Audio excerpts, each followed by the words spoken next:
ಗೌರವಾನ್ವಿತ ತೀರ್ಪುಗಾರರೇ ಹಾಗೂ ನನ್ನ ಗೆಳೆಯರೇ, ಇಂದು ನಾನು ಭಾರತ ಎದುರಿಸುವ ಅತಿ ದೊಡ್ಡ ಸಮಸ್ಯೆಗಳಲ್ಲಿ ಒಂದಾದ ಇಂದಿನ ಶಿಕ್ಷಣದ ವ್ಯವಸ್ಥೆ ಎಂಬ ವಿಷಯದ ಬಗ್ಗೆ ಮಾತನಾಡಲು ಇಚ್ಛಿಸುತ್ತೇನೆ.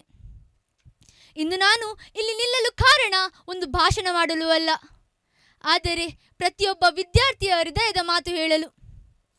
ಪ್ರತಿ ಬೆಳಿಗ್ಗೆ ಶಾಲೆಗೆ ಹೋಗುವಾಗ ನಮ್ಮ ಕನಸುಗಳಿಗಿಂತ, ನಮ್ಮ ಆಶಯಗಳಿಗಿಂತ ನಮ್ಮ ಚೀಲವೇ ಹೆಚ್ಚು ಭಾರವಾಗಿರುತ್ತದೆ.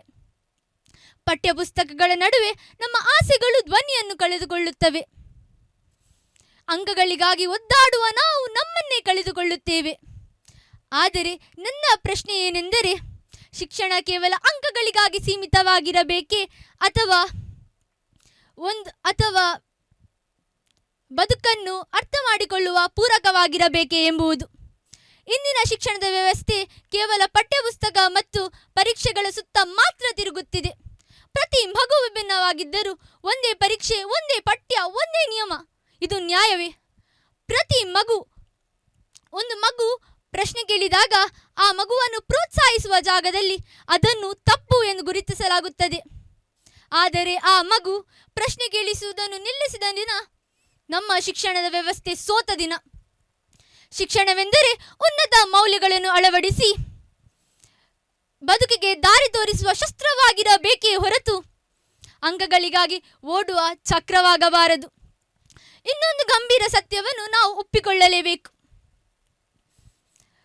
ನಮ್ಮ ಶಿಕ್ಷಣದ ವ್ಯವಸ್ಥೆ ನಮಗೆ ಸಮಾಜದಲ್ಲಿ ಹೇಗೆ ಬದುಕುವುದೆಂದು ಕಲಿಸುತ್ತಿಲ್ಲ. ಅದು ನಮಗೆ ಕಲಿಸುತ್ತಿರುವುದು ಒಂದೇ, ಒಂದು ಒಳ್ಳೆಯ ಉದ್ಯೋಗಿ ಆಗುವುದು ಹೇಗೆ ಎಂಬುದು. ಆದರೆ ನಾನು ಒಂದು ಪ್ರಶ್ನೆಯನ್ನು ಕೇಳಲು ಬಯಸುತ್ತೇನೆ. ಒಂದು ವೇಳೆ ಉದ್ಯೋಗ ಹೋದರೆ ಏನು, ಆದಾಯ ನಿಂತರೆ ಏನು, ಬದುಕು ನಿಂತು ಹೋಗಬೇಕೇ?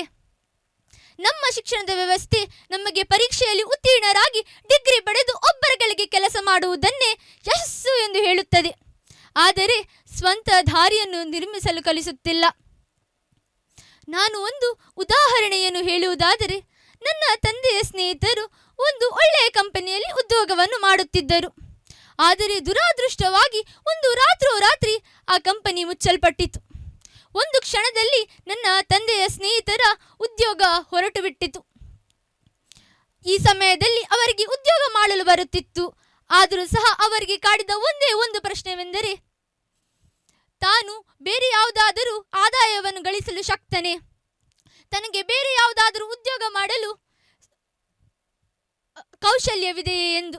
ಇದು ಅವರೊಬ್ಬರ ಕಥೆಯಲ್ಲ, ಇದು ಸಾವಿರಾರು ವಿದ್ಯಾರ್ಥಿಗಳ ಭವಿಷ್ಯದ ಕತೆ. ಶಿಕ್ಷಣವೆಂದರೆ ನಮಗೆ ಒಂದು ಬಾಗಿಲು ಮುಚ್ಚಿದರೆ 10 ದಾರಿಗಳನ್ನು ತೋರಿಸುವ ಶಕ್ತಿಯನ್ನು ನೀಡಬೇಕು.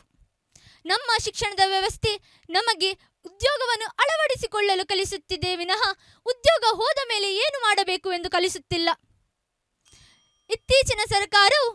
ಇತ್ತೀಚಿನ ದಿನಗಳಲ್ಲಿ ಸರ್ಕಾರವು ಹೊಸ ನಿಯಮಗಳು ಮತ್ತು ಯೋಜನೆಗಳ ಮುಖಾಂತರ ಶಿಕ್ಷಣದ ವ್ಯವಸ್ಥೆಯನ್ನು ಬದಲಿಸಲು ಪ್ರಯತ್ನಿಸುತ್ತಿದೆ. ಆದರೆ ಶಿಕ್ಷಣಕ್ಕೆ ಕೊಡಬೇಕಾದ ಗಮನ ಇಂದೂ ಸಹ ಸಿಗುತ್ತಿಲ್ಲ. ಶಿಕ್ಷಣದ ಲೋಪದೋಷಗಳ ಬಗ್ಗೆ ಮಾತನಾಡುವುದು ಸುಲಭ, ಆದರೆ ಅದನ್ನು ಕಾರ್ಯರೂಪಕ್ಕೆ ತರುವುದು ಕಷ್ಟ.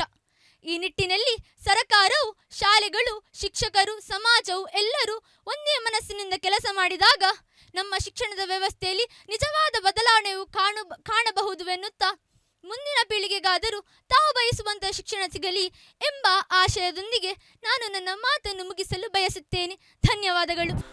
ಕಳೆದ ಸಂಚಿಕೆಯಿಂದ ಫ್ಲೋ ಒಂದು ಸ್ವಲ್ಪ ಇದೆ. 4 ನಿಮಿಷ ಮಾತಾಡಿದ್ರಾ? ಹೌದು ಸರ್. ನಾನು ಎಣಿಸಿದ್ದು 5 ನಿಮಿಷ ಅಂತ. ಓಕೆ, ಸೊ ನಿಮ್ಮ ಭಾಷಣ ನೋಡುವಾಗ ನನಗೆ ಅಟಲ್ ಬಿಹಾರಿ ವಾಜಪೇಯಿ ಅವರ ನೆನಪು ಬಂತು. ಅವರ ಭಾಷಣ ಕೂಡ ಹಾಗೆ, ಆದರೆ ಅವರ ಭಾಷಣವು ಎಷ್ಟು ಲೇಟಾದರೂ ಕೂಡ ಕೇಳುವ ಅಂತ ಆಗ್ತಿತ್ತು. ಮೇರೆ ಪ್ಯಾರೆ ದೇಶವಾಸಿಯೋं,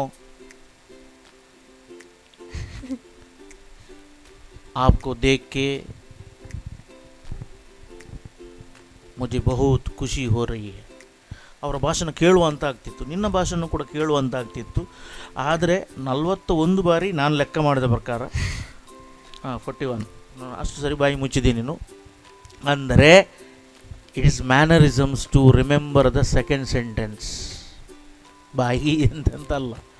ಓಕೆ, ನೀವು ಶಾಲೆಗೆ ಹೋಗೋದು ಹೇಗೆ? ನಾನು ಶಾಲೆಗೆ ಅಪ್ಪನೊಟ್ಟಿಗೆ ಹೋಗುವುದು.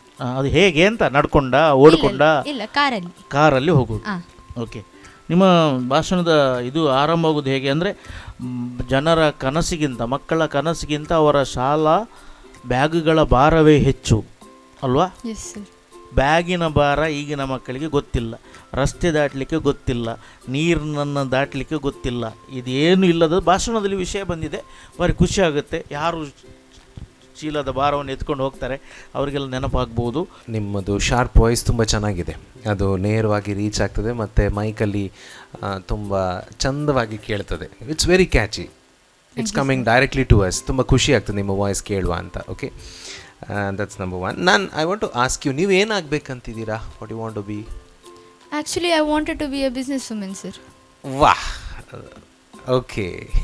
ಇಲ್ಲಿ ನೀವು ನನ್ನ ದೃಷ್ಟಿಕೋನದಿಂದ ಅರ್ಧ ಪಾಸ್ ಆದ್ರಿ. ಯಾಕೆ ಅಂತ ಹೇಳ್ತೇನೆ, ಬಿಕಾಸ್ ನಿಮ್ಮ ಮಾತಲ್ಲಿ you spoke about self employment ಅಲ್ವಾ?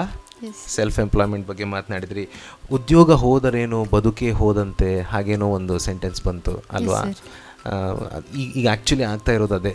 ಉದ್ಯೋಗ ನನಗಿಲ್ಲ ಅಂತಂದರೆ ನನ್ನ ಲೈಫಲ್ಲಿ ಏನು ಮಾಡೋದಕ್ಕೆ ಸಾಧ್ಯನೇ ಇಲ್ಲ, ನನಗೆಲ್ಲೂ ಉದ್ಯೋಗ ಸಿಗಲ್ಲ, ನನಗೆ ಭಾರಿ ಕಷ್ಟ ಆಗ್ತದೆ ನನ್ನ ಲೈಫ್ ಅನ್ನೋ ಥರದಲ್ಲಿ ನಾವೆಲ್ಲ ಬದುಕ್ತಾ ಇದ್ದೇವೆ.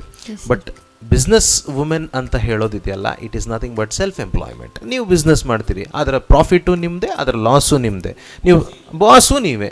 ಆಮೇಲೆ ನೀವು ನಿಮ್ಮ ಜೊತೆ ಕೆಲಸ ಒಂದು 3-4 ಜನರಿಗೆ ನೀವು ಉದ್ಯೋಗ ಕೊಡುವಂಥದ್ದು. ಅಂದರೆ ನಿಮ್ಮ ಮಾತು ಮತ್ತು ಕೃತಿ ಎರಡೂ ಕೂಡ ಅಲ್ಲಿ ಸೇಮ್ ಇದೆಯಲ್ಲ, ಆ ಕನೆಕ್ಷನ್ ನನಗಾಯಿತು. ನಿಮ್ಮಲ್ಲಿ ಸ್ಪೀಕಿಂಗ್ ಎಬಿಲಿಟಿ ಇದೆ, ನಿಮ್ಮಲ್ಲಿ ಮಾತನಾಡುವ ಸ್ಕಿಲ್ ಇದೆ, ನೀವು ಚೆನ್ನಾಗಿ ಮಾತು ಆಡ್ತೀರಾ, ನಿಮ್ಮ ಹತ್ರ ಭಾಷೆ ಇದೆ. ಇದನ್ನು ಕರೆಕ್ಟ್ ಮಾಡ್ಕೊಳ್ಳಿ ಅಷ್ಟೇ. Yes sir. If you get selected to the next round, please work on those lines. Yes sir. All right, no? Yes. Happy? Yes. Cool? Yes. Convinced? Yes. All the best. ಲಂಚ ಕೊಟ್ಟದೆ ಇದು ನನ್ನ ಹೆಸರು ಹೇಳಿ.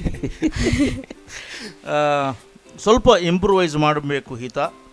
ಸೂನು ನಮ್ಮ ಸ್ಟುಡಿಯೋದವರು ನಿಮ್ಮನ್ನು contact ಮಾಡ್ತಾರೆ. ನಿಮ್ಮನ್ನು ಸದ್ಯಕ್ಕೆ ವೇಟಿಂಗ್ನಲ್ಲಿ ಇಟ್ಟಿದ್ದೇವೆ. So hope for the best. Thank you sir. Yeah.